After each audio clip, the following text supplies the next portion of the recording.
আসসালামু আলাইকুম দর্শক কেমন আছেন? খুব, খুব এক্সক্লুসিভ একটা ইনফরমেশন আপনাদেরকে দিব আজকের কনটেন্টে। আমরা সবাই ওয়েট করছি শাকিব খানের ফার্স্ট লুক দেখবার জন্য। ফার্স্ট লুকটা কবে আসবে, কবে আসবে, কবে আসবে? কবে আসবে ওটা বলব না। কিন্তু ফার্স্ট লুকটা কেমন হবে এর ৩-৪ টা ক্লু আপনাদেরকে দিয়ে দিচ্ছি। প্রথমত শাকিব খান হেয়ার স্টাইলের আশিক। শাকিব খানের চুলটা লম্বা রেখেছেন। চুল লম্বা রেখেছেন ১ নাম্বার ক্লু। ২ নাম্বার ক্লু, ৩ টা ক্লু দিব। শাকিব খান লেন্স পড়েছে এবং ৩ নাম্বার ক্লু শাকিব খান দাড়ি রেখেছেন। এই ৩ টা ক্লু আপনাদেরকে দিয়ে দিলাম। ফার্স্ট লুক আসলে মিলায় নিবেন আমার এই ক্লু গুলোর সঙ্গে। আ কতটা ঠিক বলেছি আর কতটা ভুল বলেছি। এই ৩ টা ক্লু নিয়ে আপনাদের সঙ্গে শাকিব খানের লুক নিয়ে একটু আলোচনা করব। সেই সঙ্গে আলোচনা করব রাক্ষস এবং প্রিন্সের যে আ টাকা-পয়সার বিষয়। কত টাকা কোথা থেকে কিভাবে খরচ হচ্ছে, কেন খরচ হচ্ছে, কোত্থেকে আসতেছে। এর একটা ধূম্রজাল তৈরি হয়েছে। এই ২ টা বিষয় নিয়ে আলাপ করব। শুরু করি লুক নিয়ে চলেন। দেখেন আমি আমার আগের কনটেন্ট এ বলছিলাম যে একটা সাদামাটা লুকে রাখতে পারে। যেহেতু 90s এর আ কালা জাহাঙ্গীরকে নিয়ে গল্প। কালা জাহাঙ্গীরের ক্যারাক্টার করছে। কিন্তু সেই সঙ্গে আমি এটাও বলেছিলাম যে যেহেতু এটা ফিল্ম, একটা ফিল্মি ভাব থাকতে হবে। একটা এ একটা লার্জার দ্যান লাইফ কিছু একটা হইতে হবে। আমি রিয়াল লাইফ এ শীর্ষ সন্ত্রাসীরা কেমন হয় সেটার একটা বর্ণনা আমি আমার জীবনের গল্প থেকে আপনাদেরকে শুনিয়েছিলাম। তারা কিন্তু খুব সিম্পল, খুব সাদামাটা। Normal pant, normal shirt, clean shave অথবা খোঁচা দাড়ি, নরমাল দাড়ি, চাপ দাড়ি, নরমাল হেয়ার স্টাইল, খুব বড় কোনো চুল না। না আমরা সন্ত্রাসী হিসেবে চিন্তা করি যেটা, আরে ভাই দাঁত মাজে না ৩০ দিন, এই বড় চুল হবে, গোসল করে না ২০ দিন, হাতে আর্মস, সিগারেট একটার পর একটা খায়, নেশা-টেশা করে ইয়ে নেয়, ইনজেকশন নেয়। এ ধরনের উচ্ছৃঙ্খল একটা ক্যারেক্টার মাথায় আসে সন্ত্রাসী যখন ভাব আসে। এবং সেই সন্ত্রাসী ক্যারেক্টারটা আমাদের এটা মাথায় আসার কারণও আছে। আমরা 90s এর পর থেকে সন্ত্রাসী হিসেবে যে কয়টা ক্যারেক্টার আমাদের সিনেমায় দেখতে পেয়েছি, প্রত্যেকটা ক্যারেক্টারকে এইভাবেই পোর্ট্রে করা হইছে। তাদের চুল বড় হবে, দাঁতে হলুদ আভ থাকবে বা একটা দাঁত স্টিলের থাকবে, একটা দাঁত গোল্ডেনের থাকবে অথবা চোখে সমস্যা থাকবে, গালে একটা কাটা দাগ থাকবে। এই ধরনের একটা জিন্সের প্যান্ট, মুখ খোলা শার্ট, ঠিক আছে? বা লেদার জ্যাকেট এই ধরনের একটা অবয়ব আমাদেরকে দিয়ে আসছে। বিশেষ করে জ্যাকেটের আবার ওই ইয়ে থাকবে, সিলভারের বাটন থাকবে বা খোঁচা বাটন থাকবে, শিক থাকবে, বুলেট থাকবে। এ ধরনের একটা ফ্লেভার কিন্তু আমাদেরকে সেই সিনেমার শুরু থেকে আমাদেরকে খাওয়ায় আসতেছে। আমরা ওটা খাইয়া, হজম কইরা, ওটা বিশ্বাস কইরা বইসা আছি যে সন্ত্রাসীরা আসলে এরকম হয়। আপনারা নিশ্চয়ই দাউদ ইব্রাহিমকে দেখেছেন। উপমহাদেশের সবচাইতে বড় সন্ত্রাসী দাউদ ইব্রাহিম। তার ছবিটা দেখেন না এরকম খুব কম লোকই আছে। খুবই গোবেচারা টাইপ। একটা গোঁফ রাখছে, ছোট্ট hair style, clean shave. Normal shirt পরে, নরমাল প্যান্ট পরে। মাঝে জিন্স পরে। এই যদি হয় একজন শীর্ষ সন্ত্রাসী, তাহলে আমরা কেন সিনেমায় এরকম ভাবে দেখি সন্ত্রাসীকে? লম্বা চুল, বড় দাড়ি, চোখে লেন্স। কেন আমরা এইভাবে কেন দেখতে হবে আমাদেরকে? হোয়াই? আমরা সিনেমাটাকে কেন লার্জার দ্যান লাইফ করতে গিয়ে এটাকে একটা অবিশ্বাস্য লেভেলে নিয়ে যাই। এটা বিশ্বাস করা যায় না। হ্যাঁ, যে সন্ত্রাসী তার দৈনিক জীবনে তার ব্যা ব্যা প্রত্যাহিক জীবনে তার নিজের যে একটা যত্ন, সেই যত্নটা সে হয়তো নিতে পারে না। সে যদি ফ্যামিলির মধ্যে থাকতো, তার বাবা-মা তাকে ফোর্স করত, "এই চুলটা কাটা, এই গোসল কর, এই নামাজ পড়, এই খা, এই ঘুম থেকে ওঠ, এই দাঁত ব্রাশ কর।" একটা ফোর্স এর মধ্যে থাকতো। কিন্তু যখন সে এমন একটা ভ্যাগাবন্ড লাইফ লিড করে সন্ত্রাসীরা, যে ভ্যাগাবন্ড লাইফ এ এগুলো বলার কেউ নাই। তখন সে উচ্ছৃঙ্খল একটা জীবন, তার চুল বড় হবে, তার দাড়ি বড় হবে। কিন্তু এই কালা জাহাঙ্গীর তো এরকম ছিল না। কালা জাহাঙ্গীরের ওয়াইফ থাকার পরেও তার গার্লফ্রেন্ডও ছিল, যেটা প্রিন্স সিনেমাতেও আমরা দেখব। শাকিব খানের ওয়াইফও থাকবে, তার গার্লফ্রেন্ডও থাকবে। এই কারণেই নায়িকা এতগুলা। একজন ডান্সার থাকবে, যার নাচ দেখতে যাবে শাকিব খান, মুজরা দেখতে যাবে, বা তার একজন নায়িকা থাকবে, বা যার সঙ্গে প্রিন্সের বা এই কালা জাহাঙ্গীরের একটা ইয়ে ছিল, হৃদ্যতা ছিল। ওই সমস্ত জিনিসও প্রিন্সে থাকতে পারে। এখন শাকিব খান যে লুকটা নিয়েছে, কেন? আমাদের বিষয়টা ছিল হচ্ছে কেন এরকম একটা লুক নিতে হচ্ছে লার্জার দ্যান লাইফ? কারণ ইটস ফিল্ম। সিনেমার গরু গাছে ওঠে। একটা কথা আছে, সিনেমার গরু গাছে ওঠে। সো অবিশ্বাস্য অনেক কিছুই হবে সিনেমায়। নাইলে একটা ঘুষি দিলে সে উইড়া ২০ মাইল দূরে চলে যায়। অথবা ঘুষি দিলে এই গালের থুবড়া এরকম কাঁপতে থাকে। বাতাসেই, ঘুষির বাতাসেই। এটা কি রিয়াল লাইফ এ হয়? হয় না তো। তো দিস ইজ ফিল্ম। এটাকে ফিল্মই করতে হয়। নাইলে ওই ফ্লেভারটা না দিলে, ওই রংচং না মাখাইলে আমাদের ভাল লাগে না। যেহেতু আমাদের ওই রংচংটা না দিলে ভাল লাগে না, তাই এই যে শুরুর থেকে একেবারে সিনেমার শুরু থেকে মানুষ বা পরিচালকেরা বা রাইটাররা সন্ত্রাসীকে ওইভাবে একটা গেটআপ নিয়ে এসে আমাদের সামনে উপস্থাপন করেছে। অনেকটা রূপকথার গল্প থেকে শুরু হয়েছে। ওই যে মা যখন বাচ্চা খাইতো না, তখন মা বাচ্চাকে ডাকাতের গল্প শোনাইতো। "তাড়াতাড়ি খাও, নাহলে ডাকাত আসবে।" তখন বাচ্চা বলতো, "মা, ডাকাত দেখতে কেমন?" তখন মা বলতো, "ডাকাতের এই যে এক চোখ এরকম পট্টি মারা, দাঁতগুলা এরকম বড়, বড়, চুলগুলা খাড়া, খাড়া, কালো একটা চাদর গায়ে দেয়া, গলায় বন্দুকের একটা বেল্ট, হাতে একটা বন্দুক, গুলি মারে ঠুস, ঠুস।" মানে এই যে একটা লার্জার দ্যান লাইফ একটা এক্সপ্লানেশন, এই ভয়েই বাচ্চা ভাত খেয়ে নিত।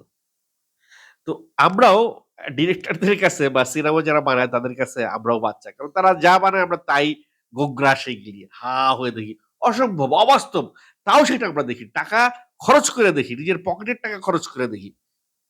আরে ভাই, নায়কের বুকে ব্রাশ ফায়ার হয়। তারপরেও নায়ক বেঁচে যায়। এই ধরনের গাঁজাখুরি গল্প আমরা দেখি। কারণ আমাদের দেখতে ভাল লাগে। আমরা ওইটাই দেখতে চাই যেটা আমাদের জীবনে পসিবল না। বাট আমরা চাই ওটা পসিবল হোক। তো সেই জায়গা থেকে শাকিব খানের লুকে এরকম কিছু একটা আসছে। লম্বা, লম্বা চুল থাকবে এবং আ চোখে লেন্স থাকবে। আ মুখে চাপদাড়ি থাকবে এবং সেটা 90s এর একটা ফ্লেভার থাকবে। ওই যে কলারটা আ একটু বড়, এখানকার কলার একটু বড় হয়, হাতা চাপা হয়। এই হাতার সামনে এসে হাতাটা বড় হয়ে যায়। Bottom pant, bell bottom pant কোমর থেকে চিপা হয়ে পায়ের সামনে গিয়ে বড় হয়ে যায় এবং প্রিন্টের শার্ট, ঠিক আছে? একটা জ্যাকেট, একটা ব্লেজার, এই জিনিসগুলা সানগ্লাস, এই জিনিসগুলা 90s এ ইউজ হইতো।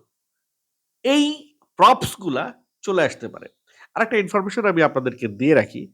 অনেক সাকিবিয়ান ভাই বন্ধুরা দেখলাম যে মাহমুদুল ইসলাম মিঠু বা বর্দা মিঠু, যিনি প্রিন্স সিনেমায় অভিনয় করছেন, যার ২ টা ছবি সামাজিক যোগাযোগ মাধ্যমে তিনি প্রকাশ করেছেন। যে ছবি ২ টা দেখে তারা মনে করছেন এটা প্রিন্সের গেটআপ। আসলে এটা প্রিন্সের গেটআপ নয়। এটি তার নাটকের একটি গেটআপ। সেই নাটকটি খুব শিগগিরই আসবে বা এসেছে। এটা প্রিন্সের গেটআপ নয়। প্রিন্সের গেটআপ তার, আর প্রিন্সের গেটআপ একেবারে রিভার্স। মানে প্রিন্সে যখন তাকে দেখবেন, এই ছবির সাথে তাকে আর মিলাইতে পারবেন না। এই গেটআপ আর সেই গেটআপ মিলে না। এই গেটআপ দেখে হ্যাঁ, একটা রেট্রো ভাইব আছে। একটা আ পুরোনো দিনের একটা ভাইব আছে এই গেটআপের ভিতরে। তারপরেও এই গেটআপে একটা আধুনিক ব্যাপারও আছে। হাতের যে পিস্তলটা, সেই পিস্তলটা এই আমলের বা এই সময়ের, ওই সময়ের না। অনেক কিছুই আছে যেগুলো একেবারেই 90s এ তাকে নিয়ে যাওয়া যায় না ওই গেটআপের ভিতর। মানে যুক্তিতর্ক দিয়ে সেটা প্রমাণ করা যায়। সেটা প্রমাণের বিষয় না, টপিক এটা না। ইনফরমেশন যেটা দিতে চাইছি সেটা হচ্ছে যে এই ছবিগুলা তার প্রিন্সের না।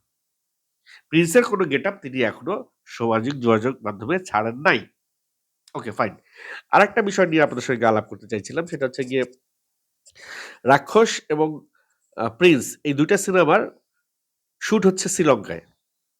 ইমরুল সাহেদ সাংবাদিক, তার একটা ফেসবুক পোস্টে তিনি ব্যাপারটা উত্থাপন করেছেন। ব্যাপারটা যে আমার মাথায় খেলছিল না তা না, এর আগেও আমি এটা নিয়ে কনটেন্ট বানাতে চাইছিলাম, বাট হয়ে উঠছিল না। তো যেহেতু তিনি কথাটা বলেই ফেলেছেন, তার কথা ধরেই কনটেন্টের এই দ্বিতীয় পার্টটা আপনাদের সঙ্গে আলাপ করি। সেটা হচ্ছে বাংলাদেশ ব্যাংক সিনেমার শুটিং এর জন্যে দেশের বাইরে টাকা নিয়ে যাবার কোনো অনুমতি এই মুহূর্তে দিচ্ছে না। আমি আবার বলছি, বাংলাদেশ ব্যাংক সিনেমা শুটিং এর জন্যে দেশের বাইরে বিশাল অঙ্কের কোনো টাকা নিয়ে যাবার অনুমতি দিচ্ছে না। ব্যাপারটা বুঝছেন, খুবই জটিল একটা বিষয়। তবে যারা পাসপোর্টে টাকা এন্ডোর্স করে যাচ্ছে বাংলাদেশ থেকে শ্রীলঙ্কায়, তারা যে পরিমাণ টাকা এন্ডোর্স করে যাচ্ছে ওই পরিমাণ টাকা সে নিয়ে যেতে পারবে। এখন একটা উপায় আছে, এন্ডোর্সমেন্টের টাকাটা ধরেন একজন টেকনিশিয়ান, সে তো আর ৫ লাখ টাকা নিয়ে যাবে না, তার ৫ লাখ টাকা নিয়ে যাওয়ার কোনো কারণই নেই শ্রীলঙ্কায়। তো দেখা গেল পাসপোর্টটা কিন্তু তারা কাজ করতেছে, পাসপোর্ট নিয়ে কাজ করতেছে টিম টিম ভিসা লাগায় পাসপোর্টটা দিয়ে দিচ্ছে টিকিট করে।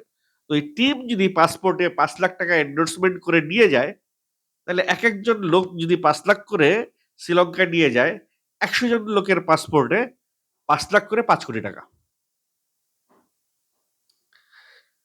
১০০ জনের কি ৫ লাখ হয়? হ্যাঁ, ৫ কোটি টাকা। তো এইভাবে ১০০ জনের মাধ্যমে ৫ কোটি টাকা শ্রীলঙ্কায় নিয়ে শ্রীলঙ্কার শুটিং করা সম্ভব। কিন্তু ৫ কোটি টাকাও কি শ্রীলঙ্কার পার্টের শেষ করে আসতে পারবে? আরো বেশি টাকা লাগবে। আর আদৌ কি প্রত্যেকের পাসপোর্টের সঙ্গে ৫ লাখ টাকা করে বাইরের দেশে নিয়ে যাওয়া কি সম্ভব? মনে হয় না সম্ভব। কারণ হঠাৎ করে একেকজন এদিক ওদিক করে আর ১০০ জন টেকনিশিয়ান কি বাংলাদেশ থেকে যাচ্ছে টোটাল? কারণ ভারত থেকেও কিন্তু টিম আসতেছে। তো মোদ্দা কথা ঘুরে ফিরে এইটাই দাঁড়ায় যে এতগুলো টাকা বাংলাদেশ থেকে কোনোভাবেই শ্রীলঙ্কায় নিয়ে যাওয়া পসিবল না। তাহলে এই রাক্ষস বা প্রিন্স টিমের টাকাটা কে দিচ্ছে? এই ২ টা সিনেমার কোনো প্রোডিউসার কি শ্রীলঙ্কান প্রোডিউসার? এই প্রশ্নের উত্তর আমার একটু ব্যাপার আছে। এই প্রশ্নের উত্তর হচ্ছে গিয়ে যে হ্যাঁ, রাক্ষস টিমের একজন প্রোডিউসার শ্রীলঙ্কার নাগরিক। সেই জায়গা থেকে রাক্ষস টিমটা ছাড় পাচ্ছে এই কোয়েশ্চেন থেকে, যে রাক্ষসে শ্রীলঙ্কার নাগরিক, সে শ্রীলঙ্কা থেকে টাকার ফান্ডটা সে ব্যবস্থা করে দিচ্ছে। কিন্তু প্রিন্স টিমের প্রোডিউসার তো বাংলাদেশের ভাইজান। তাহলে প্রিন্স টিম এত টাকা কিভাবে শ্রীলঙ্কায় নিচ্ছেন? নিশ্চয়ই কোনো ইল্লিগাল সোর্স তাদেরকে এপ্লাই করতে হচ্ছে। ভাই সাকিবিয়ানরা অত কিছু বুঝে না। তারা সিনেমা চায়। সিনেমা দেখতে চায়। কিন্তু তাই বলে দেশের ক্ষতি করে তো কোনো সাকিবিয়ান সিনেমা দেখতে চায় না। আগে তো দেশপ্রেম।